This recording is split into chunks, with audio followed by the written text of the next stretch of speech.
Content creation কিংবা আমরা যে ইন্ডাস্ট্রির কথা বলছি, এই ইন্ডাস্ট্রি আমাদেরকে যত বেশি বেনিফিটেড করছে, তার থেকে বেশি আমাদেরকে ইনফ্লুয়েন্স করছে সামাজিক অবক্ষয় সহ আদার্স বিভিন্ন ব্যাকল্যাশে।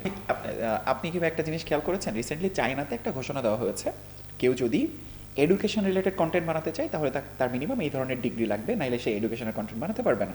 সে ফুড রিলেটেড কন্টেন্ট বানাতে চায় তাহলে তার বেয়ার মিনিমাম ফুড নিয়ে পড়াশোনা থাকতে হবে। কেউ পলিটিক্স নিয়ে কথা বলতে চায় তাহলে তার পলিটিক্স নিয়ে পরিমাণ পড়াশোনা থাকতে হবে। আমি হাইলি অ্যাপ্রিসিয়েট করি এই চিন্তাভাবনাকে, এই ডিসিশনকে, যদিও চায়নাতে এটা হয়েছে। তো আপনি যেটা বললেন, বাংলাদেশে জাস্ট ইনফ্লুয়েন্সার তাদেরকে বলা হওয়া উচিত যে জনগণকে ইনফ্লুয়েন্স করছে, এটাকে আমরা ইম্প্যাক্ট বলতে পারি। তো আমি যখন জনগণকে ইনফ্লুয়েন্স না করে, জনগণের প্রতি ইম্প্যাক্ট না ফেলে আমি আমার প্রতি ইম্প্যাক্ট ফেলছি, আমার প্রতি ইনফ্লুয়েন্স করছি, তাহলে আমি কীভাবে ইনফ্লুয়েন্সার হইলাম? আমি ইনফ্লুয়েন্স আমাকে কীভাবে করছি?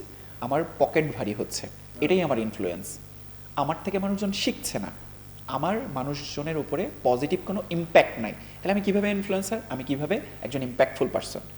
এটা হইতেই পারে না। এই পয়েন্টে এসে গ্যাম্বলটা ক্রিয়েট হচ্ছে। আমি যদি নিজেকে ইনফ্লুয়েন্সার হিসেবে পরিচয় দিতে চাই, তাহলে আমার নিজের প্রতি না, জনগণের প্রতি, অডিয়েন্সের প্রতি আমার ইনফ্লুয়েন্স থাকতে হবে, পজিটিভ ইনফ্লুয়েন্স থাকতে হবে, পজিটিভ ইম্প্যাক্ট থাকতে হবে, যেটা মেজরিটির ক্ষেত্রে আমি বাংলাদেশে দেখি না। সো কন্টেন্ট বানাচ্ছি, আইদার হয় আমি প্রফেশনালি এটাকে কনসিডার করছি, অথবা নিজের পকেটকে ইনফ্লুয়েন্স করার জন্য আমি কন্টেন্ট বানাচ্ছি।